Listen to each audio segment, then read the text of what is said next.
The girl was walking down the street with her beloved pet when a group of boys suddenly blocked her way.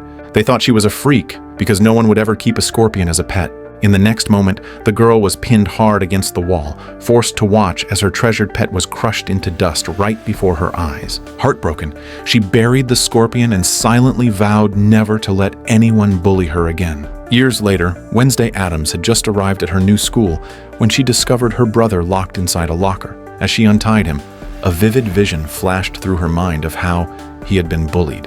The bullies, however, had no idea they had just crossed someone they should never mess with. Soon, Wednesday confronted them alone. This is a close practice.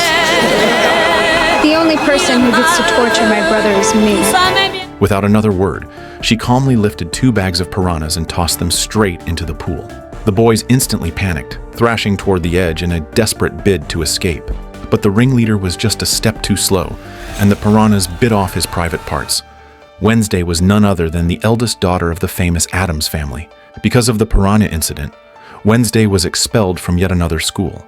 Her parents had no choice but to send her to their own alma mater, the renowned Nevermore Academy. Principal Weems glanced at Wednesday's record, 8 schools in 5 years. Without a doubt, she was a troublemaker among troublemakers. But given Wednesday's excellent grades and the fact that she and Wednesday's mother Morticia had once been roommates, Weems decided to make an exception and admit her. Wednesday was assigned to Morticia's old dorm room, where her new roommate Enid greeted her warmly with a cheerful, "Howdy, roomie." Wednesday didn't say a word. Her father Gomez stepped in to smooth things over, saying Wednesday always looked half dead. Enid didn't take it to heart. Welcome to Ophelia Hall. Please excuse Wednesday. She's Not a hugger. Got it. allergic to color. Oh. What happens to you? I break out into hives and then the flesh peels off my bone. Hearing this, Enid looked genuinely shocked. Weems thoughtfully mentioned that the school had tailored a black and white uniform just for Wednesday. Following Weems's instructions, Enid happily bounced along, giving Wednesday a tour of the school. Nevermore Academy was a place that welcomed all kinds of outcasts. The school was roughly divided into 4 groups. Those wearing sunglasses and sipping red drinks were the vampire clique, some of whom had lived here for decades. Those with curly hair who occasionally howled were the werewolves, who transformed during the full moon. The group led by Bianca are sirens. Their songs can enchant minds. The boy with small snakes on his head is a descendant of the Gorgon Medusa. He can turn people to stone by looking at them, sometimes even accidentally petrifying himself if he glances at a mirror. Before leaving, Morticia gave Wednesday 2 things. One was an obsidian necklace to summon visions. The other was a crystal ball so they could talk to each other. As the car drove away, Morticia couldn't hold back her tears. Gomez comforted her, saying, "Don't worry, my dear. I've got a backup plan." He then flipped a switch, and a severed hand dropped silently from the car's undercarriage. The hand turned and began crawling stealthily back towards the academy. Back in her dorm, Wednesday immediately scraped off all the colorful decorations from her window, effectively dividing the room in 2. Enid was furious. It turned out Wednesday devoted an hour every day to writing detective novels. While writing, she couldn't resist mocking Enid's blog for being disorganized. Enid, now completely provoked, blasted loud music and danced wildly as a form of retaliation. Wednesday tried to turn it off, but Enid bared her sharp wolf claws. Just as tensions were about to boil over, dorm supervisor Thornhill walked in. To welcome Wednesday, Thornhill had specially chosen a pot of black dahlias for her. Taking advantage of the calmer moment, Thornhill reminded them, no claws in the dorm and no smothering people in their sleep. With their schemes exposed, Wednesday and Enid reluctantly called a truce. The next day, right after class, a gargoyle suddenly fell from the roof. At the last moment, someone shoved Wednesday out of the way. When she came to, she learned that it was Xavier in front of her who had saved her, but she didn't thank him. I didn't want to be rescued. So I should have just let that thing smash you to mush? I would have rather saved myself. It's good to see you haven't changed. It turned out Xavier had known Wednesday for years. When he was 10, he hid inside his grandmother's coffin during a game of hide and seek, only to be trapped when it was about to be sent to the crematorium. Wednesday noticed something was wrong and saved him. Now they were even. Back in the dorm, Wednesday resumed her daily writing routine, but she suddenly sensed something strange on her bed. Lifting the blanket, she found her parents' surprise. Thing, the severed hand. Realizing he'd been caught, Thing tried to escape under the covers but was quickly grabbed by Wednesday. She gave him 2 options: spend the semester locked in a drawer or switch allegiance to her. Faced with Wednesday's cold, serious expression, Thing wisely chose to side with her. His first assignment was to help her escape from the academy. Because of the previous incident, the court required Wednesday to attend weekly therapy sessions. Afraid she might use the opportunity to run away, Weems personally escorted her to the appointment. But once the thought of escape takes root, no precaution can hold it back. Wednesday spoke briefly with her therapist, Dr. Kinbot, then excused herself to the restroom. She quickly removed the window and climbed down the drain pipe. She then went to a coffee shop, ordered 4 shots of espresso, and casually asked how to get to the train station. The barista told her the coffee machine was broken. Wednesday fixed the coffee machine in just a few quick moves. In return, the barista, Tyler, agreed to drive her to the train station after his shift. While waiting for Tyler to finish work, several pilgrims approached and harassed Wednesday. To them, students from Nevermore Academy were all freaks. Wednesday didn't waste words and confronted them directly. The pilgrims had planned to teach Wednesday a lesson, but to their shock, she single-handedly took on all 3 of them and won. At that moment, Tyler's father returned, and upon learning that this young girl had actually taken down 3 boys, he was stunned. Soon after, Weems arrived. When she heard Weems address Wednesday, Sheriff Galpin's expression instantly darkened. To him, Wednesday's father was a murderer. I'm gonna keep my eye on you. Okay. Who had evaded justice. On the way back to school, Wednesday asked Weems about her father's alleged crime, but Weems avoided the question. Suddenly, Weems spotted a car accident ahead, and Wednesday calmly remarked that the driver was dead, his neck broken. Weems asked in puzzlement how she knew. Wednesday said nothing, but when they passed the accident scene, everything Wednesday had said was proven true. It turned out that when Wednesday escaped from the therapy session, she had bumped into this driver, and in that moment, she had seen a vision of his fatal accident in her mind. These frequent visions lately had been troubling Wednesday deeply. That night, she sat on the balcony playing her cello nonstop, yet her restless feelings did not ease at all. Her roommate Enid came out, and Thing greeted her warmly. After that, they used Thing as a starting point and began their conversation. Wednesday curiously asked why, on a full moon night, Enid, as a werewolf, hadn't transformed. Enid admitted sadly that she still hadn't learned how. I'd become a lone wolf? Sounds perfect. Are you kidding me? My life would be officially over. I'd be kicked out of my family pack with no prospect of finding a mate. I'm failing to see the problem here. I could die alone. We all die alone, Enid. Cheering people up. As they talked, the tension between them eased. Wednesday seized the moment to ask if she could borrow Enid's computer to contact Tyler. Meanwhile, Thing found Tyler, startling him badly. Tyler grabbed a bat, trying to scare Thing away, but Thing easily overpowered him. Thing nudged a phone towards Tyler, pointing insistently at a number written on its palm. After getting in touch with Wednesday, she told Tyler that the upcoming Harvest Festival that weekend was the perfect chance to escape the academy, and she wanted him to drive her to the train station. Tyler agreed without hesitation. On the night of the Harvest Festival, Tyler arrived as promised. Good luck and safe travels. When they met, he handed Wednesday a file folder containing her father's police records. Wednesday, grateful yet a little at a loss, felt unsure how to respond. After all, she had never had a friend before. As they hurried off, Wednesday accidentally bumped into a male student named Rowan. Immediately, another strange vision struck her. In it, she saw a purple book, the academy engulfed in flames, and Rowan's tragic death. Abandoning her escape, Wednesday turned to chase Rowan to warn him of the danger, but Rowan gave a strange smile. I think you've got it backwards. Before she could react, he used telekinesis to pin her against a tree. Rowan then threw out a drawing. It was made by his mother 25 years ago. His mother had been a powerful seer, and before her death, she told him that if the girl in the drawing ever came to Nevermore Academy, he must kill her, because she would destroy the entire school and everyone in it. To Rowan, Wednesday was the girl in the drawing. He also admitted that the falling gargoyle incident had been his doing. Just as Rowan was about to kill Wednesday with his powers, a monster suddenly appeared, attacked, and killed him.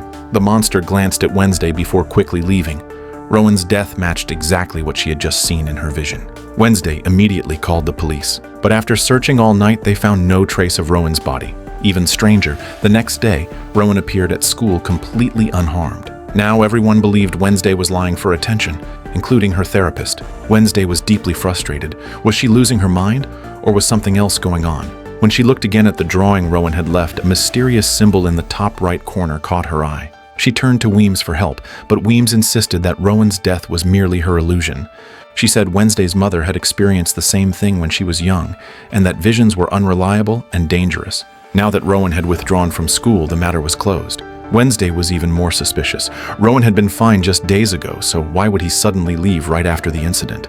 She stopped Rowan as he was about to leave, trying to get the truth, but he rudely refused to talk. Left with no other choice, Wednesday instructed Thing to hide on the back of Rowan's car and follow him to the train station. But on the way, Thing got stuck to a piece of chewing gum, slowing him down. In his view, Rowan entered a nearby restroom. However, when Rowan emerged from the restroom, he had transformed into a middle-aged man. Thing, arriving late, naturally failed to recognize him. While Thing searched the restroom for Rowan, the middle-aged man transformed into Weems. You lose him in a bathroom with no windows. A lefty wouldn't have failed me. Don't sulk. With the Rowan lead gone cold, Wednesday decided to revisit the crime scene to look for clues she might have missed. But with Weems keeping a close eye on her lately, Wednesday had to ask Enid to cover for her during the beekeeping club so she could slip away. Yet the usually agreeable Enid refused, saying she sensed a rift between Wednesday and Thing. With no other option, Wednesday returned to the dorm to apologize to Thing. Wednesday enters her room to find Thing flicking through a magazine. But Wednesday's stiff apology wasn't enough to earn his forgiveness. After venting his anger, Thing motioned for Wednesday to sit beside him. It turned out the real reason Thing was upset was because he had realized Wednesday was hiding something from him while ordering him around, which deeply hurt him since he considered her family. Understanding Thing's feelings, Wednesday reluctantly pulled out the painting Rowan had left. She explained to Thing that Rowan's prophecy about her destroying the whole school filled her with deep terror, so she had to uncover the truth. Thing gently patted Wednesday's hand in comfort.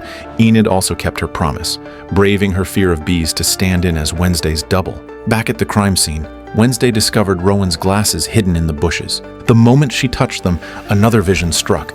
She saw Rowan using his psychic power to drop the gargoyle on her, and she saw Rowan having a fierce argument and physical fight with his roommate, Xavier. Once again, the clues pointed to that purple-covered book marked with the mysterious symbol, but after scouring the entire library, Wednesday still couldn't find it. Just then, Thornhill happened to walk in. From her, Wednesday learned that the symbol belonged to a group called the Nightshade Society, though it had mysteriously disbanded years ago.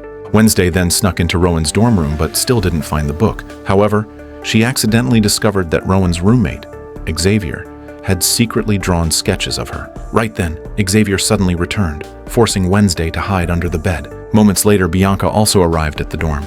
It turned out they used to date, but after their breakup, Xavier had developed feelings for the newly arrived Wednesday. To get back at Wednesday, Bianca had even decided to target her roommate, Enid. I can't wait to crush Ophelia Hall tomorrow and watch her werewolf roommate crumble. It's gonna be a poke-up finale to remember. When Wednesday returned to her dorm, she found Enid on the verge of breaking down. It turned out that her teammate Yoko had gotten food poisoning during dinner and couldn't compete in the poke-up race. With the race imminent and no teammate, Enid was utterly distraught. Wednesday calmly tried to reassure her. You and I are going to take her down tomorrow. After listening to Enid's account of past races, Wednesday quickly formed a plan. The next day, Wednesday showed up in her kitten battlesuit, much to Enid's delight. Once the contestants were in place, Weems announced the rules. Each team must row to Raven Island, retrieve a flag from the Crackstone Crypt, and return swiftly. The first team to cross the finish line with the flag would win the trophy. But along the way, teams were free to sabotage each other, and if a boat was sunk mid-race, that team would be eliminated. At Weems's starting gun, all the teams paddled forward with all their might. The purple team struck first, tossing an axe at Wednesday's boat just as her team was about to pass them. Fortunately, they dodged easily. Then Bianca gave a subtle nod. A teammate on shore stripped down and dove into the water. Using his siren swimming skills, he quickly caught up to the purple team and shoved their boat straight into an obstacle. In no time, the fastest boat in the race was eliminated. The siren team cheered with delight. Their next target was Wednesday's team. But Wednesday was already on guard. Spotting something unusual in the water ahead, she quickly raised her telescope. Sure enough, a siren was swimming below. She told Thing to be ready. When the siren swam beneath their boat, Thing flipped a switch. A large net shot out, instantly trapping the siren. Once they reached the shore, Wednesday told Enid to guard the boat while she retrieved the flag. As the two clowns stepped away, Enid extended her claws. Just as Wednesday grabbed the flag, another strange vision hit her. In it, a blonde girl who looked exactly like her appeared before her. Wednesday was baffled. Bianca's taunts pulled her back to reality, and she quickly sprinted back toward the boat. On the return trip, the clown team in the lead suddenly discovered that their boat was leaking. Just like that, they were eliminated. Soon it came down to a final showdown with the Siren team. Wednesday flipped the switch, and several arrows fired from the side of the boat. Just as they were about to catch up to Bianca's team, the trapped Siren broke free. Seeing their boat about to be pushed into an obstacle, Things sprang into action, landing a solid blow that knocked the Siren unconscious. Wednesday and her team rowed furiously, quickly catching up to Bianca's boat, and then... Unquestionably, Wednesday's team won the final victory. Weems warmly presented the trophy to their team. Enid jumped and cheered in excitement. Unable to stand the celebratory atmosphere, Wednesday slipped away from the crowd. Unexpectedly, she stumbled upon the Nightshade Society's emblem. Late at night, when everything was quiet, Wednesday returned to investigate once more. Using the words carved into the statue's book, Wednesday quickly cracked the code. This secret room was the very same one where Rowan had taken the book in her vision. On the wall, she saw a photo of her parents when they were young. At the bookshelf, she noticed signs that a particular spot had been disturbed. Pulling the book free, she saw it was exactly the one Rowan had taken in her dream. Wednesday slipped the book into her bag and was about to leave. It's the truth. Luckily. But the moment her hood was yanked back, her hands were already bound tight. She expected dangerous killers, but to her disappointment, it was just a group of immature classmates. From Bianca, she learned they belonged to an elite social club called the Nightshade Society. But as far as Wednesday knew, the Nightshade Society had been disbanded long ago. Xavier explained that after a normie student died 30 years ago, the Nightshade Society was forced to disband. In recent years, however, some wealthy students had secretly revived it. As long as they didn't cause trouble, Weems turned a blind eye. Xavier wanted to invite Wednesday to join, saying she was a natural successor, but Bianca strongly opposed it. Just because I beat you at your own game? Let me save you the trouble. I'm not interested in joining. You're seriously turning us down? Can you believe it? Untie her. I freed myself 5 minutes ago. Amid their surprised stares, Wednesday walked out without a second glance. Before leaving, she couldn't resist throwing in a sarcastic remark. Wednesday pieced Rowan's torn drawing back into the book. She realized the image showed not only herself but also a pilgrim, and it looked like they were in a duel. The next day was the school's annual outreach day. On this day, students perform free community service in town to foster integration between outcasts and normies.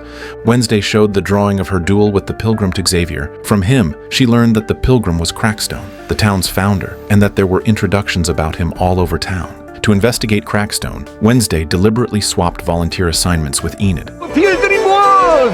Witch trials! Every day! 2 o'clock! 4 o'clock! Amen! The old man's introduction left Wednesday feeling disgusted, as she herself came from a family of witches. She was assigned to work as a taster at the fudge house. Wanting to finish her task quickly so she could investigate Crackstone, Wednesday switched into her signature dark and bizarre mode. By the time she finished speaking, not a single bystander was willing to try the fudge, and they all walked away. And just like that, her volunteer duty was over. As soon as she stepped out of the fudge house, Wednesday saw a group of pilgrims bullying her classmate Eugene. Wednesday strode up and stopped them cold. The pilgrims tried to teach her a lesson, but she kicked one to the ground and shoved him onto the guillotine, humiliating him in the same way he had humiliated Eugene. She then gently helped Eugene clean himself up. From that moment on, Eugene willingly became Wednesday's follower. She told Eugene to keep watch at the door while she secretly slipped into the pilgrim meeting house, which was temporarily closed to the public. On a mural inside, she saw the blonde girl from her vision, holding the same black book she had seen in the dream. In a display case below was that very book. But when she opened it, the pages were blank. The curator caught her and explained that the original book had been stolen during last month's witch trial reenactment, and that this was only a replica. She also revealed that this was not the original pilgrim meeting house. Wednesday went to Tyler, who had grown up in the town, for the address. When Wednesday arrived at the old meeting house site and saw the place in such disrepair, she had little hope, but just as she pushed the door to leave, another vision struck. In the vision, a crowd was collectively condemning a girl. That girl was the blonde from Wednesday's dream. Her name was Goody Addams, Wednesday's ancestor from 400 years ago. To Crackstone, all outcasts were evil and deserved to die. But Goody protested, saying she was innocent. Her family had come here before Crackstone, living peacefully with the locals. After Crackstone arrived, he seized their land and massacred many innocents. You are the true monster, all of you! Crackstone struck back viciously, throwing Goody into a warehouse. Then he locked the door and lit a torch outside. Goody found her mother in the crowd and tried to save her, but her mother said everyone inside was chained to the floor and couldn't escape. Her mother begged Goody to flee, find the rest of their people, and save the family's future. Under her mother's desperate gaze, Goody fled alone, while the rest of her people perished in the flames. A cloud of thick smoke filled the vision. He won't stop until he's killed us all! He's here. There will be no escape for you. When Wednesday woke from the dream, heavy rain was pouring in the real world. Through the crack in the door, she saw the monster that had attacked Rowan appear again. This time, it still didn't harm Wednesday and simply gave her a glance before leaving.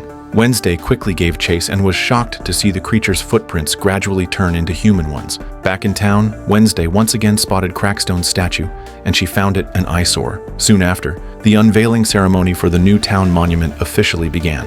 While everyone else was lost in celebration, Thing quietly lit a match and flicked it toward a nearby fuse. As the fuse burned rapidly, the statue suddenly exploded. The crowd scattered in panic. At that moment, Weems noticed that in the vast square, Wednesday was the only one sitting there, playing her cello with unusual enthusiasm. In the end, the statue slowly melted in the raging flames. Weems was furious.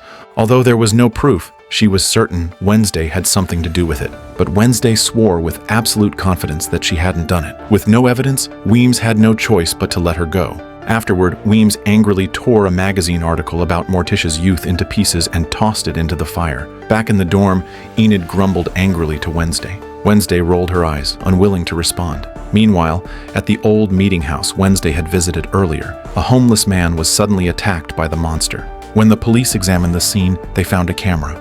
From the developed photos, the sheriff saw a blurry image of the monster. After hearing that the monster had attacked another person the previous night, Wednesday, with Thing's help, snuck into the morgue. While examining the homeless man's body, she discovered something strange. His left foot was missing. Just then, Thing sensed someone approaching, and Wednesday quickly put the body back and hid. The newcomers were Sheriff Galpin and the coroner. It turned out the victim's left foot had been removed by the coroner because he had discovered 2 missing toes, and from the wound, it seemed the tool used was a surgical saw. This was strange. Why would the monster saw off the victim's toes? Sheriff Galpin ordered the autopsy report to be delivered to his office as soon as it was ready, and insisted the media must never learn about the missing toes. After the sheriff left, the coroner noticed that one of the morgue drawers was not closed, so he pulled it open to check. I don't remember this one coming in. Full rigor. You've been dead a while. Guess you won't mind waiting another day for me to cut you open. Once the coroner departed, Thing rushed to free Wednesday. But inside the drawer, Wednesday seemed oddly comfortable. She then posted the investigation results on the dorm bulletin board and excitedly shared her findings with Enid. She had discovered that every victim attacked by the monster had body parts surgically removed. Some had kidneys taken, others had fingers or toes. This meant the monster wasn't attacking mindlessly, but was deliberately collecting human organs. Completely absorbed in the case, Wednesday failed to notice the fear in Enid's eyes, until a sudden thud sounded behind her. During the next botany class, Thornhill announced that the school would hold a dance on Saturday.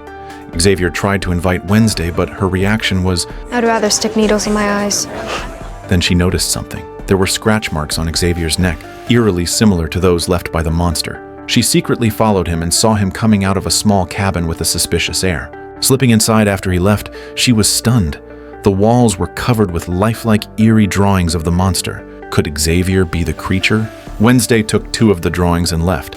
But as soon as she stepped outside, she ran right into Xavier, who had unexpectedly returned. He asked suspiciously what she was doing there. Wednesday stumbled over her words, claiming she had come to invite him to the dance.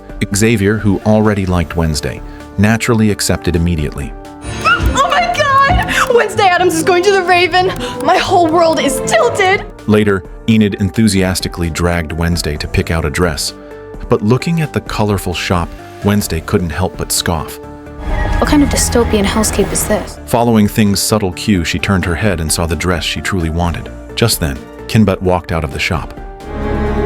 Are you going to the Raven this weekend? That dress will certainly turn some heads. I'm not required to answer your questions out in the wild, am I? Wednesday disliked the feeling of being read so easily, and after a few curt words, she left. She then took Xavier's monster drawings to Sheriff Galpin. When he compared them with the earlier photo of the monster, he found the resemblance striking, and he wanted to know more details. But Wednesday told him she wouldn't reveal anything unless they exchanged information. He refused and told her to go back to school. However, a call from the mayor pressing for updates made him change his mind, and he told Wednesday that if she came up with something concrete, he would consider working with her. Leaving the sheriff's office, she happened to run into Tyler. When he learned that Wednesday was going to the dance with Xavier, Tyler looked deeply hurt. Wednesday had to explain that she had too many things to deal with right now and wasn't in the mood for romance. Watching Tyler walk away in disappointment, Thing tried to comfort Wednesday, but she shut him down before he could start. To avoid scaring Enid, Wednesday moved the autopsy board to Eugene's beekeeping quarters. When Eugene noticed the monster's cave sketched in the corner, he was surprised and said he thought he had seen it before. They soon located the cave from the drawing. Inside, they found the ground littered with bones, clearly the monster's lair. Strangely, there was also a shackle fixed to the wall. Not far away, Wednesday spotted a broken monster claw wedged in a crack in the wall. This was a critical breakthrough. Wednesday went to Xavier's studio again, searching for anything that might contain DNA. In the trash bin, she found a piece of cloth stained with blood. If she could compare the DNA from this cloth with that of the monster, she could determine if Xavier was the creature. Just then, Xavier walked in. This time, Wednesday didn't bother pretending. She bluntly asked him how he knew what the monster looked like. Xavier explained that the monster had been appearing in his dreams for weeks, so he painted it. But while working on his latest piece, the monster had reached out from the canvas and scratched him. It was a reasonable explanation, as he could indeed see visions and had the ability to bring his creations to life. Wednesday had witnessed this before. Still, the fact that Xavier was always near when the monster attacked made her suspicious, so she pulled out the earlier drawing to confront him. Xavier then realized Wednesday had been in his studio before. Probably that time she'd been caught by him. It became clear that her invitation to the dance had only been a cover, which made him furious. Wednesday took the broken claw and the blood-stained cloth straight to Sheriff Galpin, instructing him to run a DNA test for a match. Though annoyed, the sheriff told his team to do as she asked. Back at school, she ran into a gloomy Eugene and invited him to stake out the monster's cave with her to confirm its identity. Eugene gladly agreed. On the night of the dance, Xavier attended with his ex-girlfriend Bianca. Wednesday was about to head to the cave when she froze at the door. Tyler stood there in a suit. It turned out that this was all Thing's doing. While Wednesday was out, he secretly printed an invitation card and gave it to Tyler in her name. Seeing Tyler's sincere eyes, Wednesday couldn't bring herself to hurt him, so she quickly shut the door and searched the wardrobe for a suitable dress.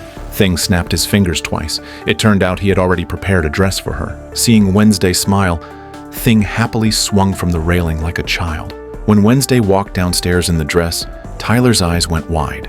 But at that moment, Eugene appeared. Seeing the situation, Eugene instantly understood and decided to watch the cave alone. Wednesday stopped him, telling him they would go together the next night.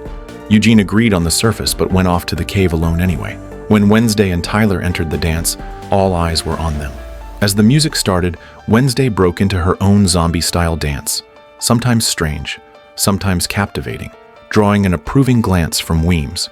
Even Enid was genuinely happy for her. Just as the dance was about to end, several town pilgrims came to cause trouble. They connected the truck to the water pipes, and then one of the pilgrims flipped the switch. As blood gushed from the pipes, it instantly turned the white dance into a sea of red. Weems screamed in horror.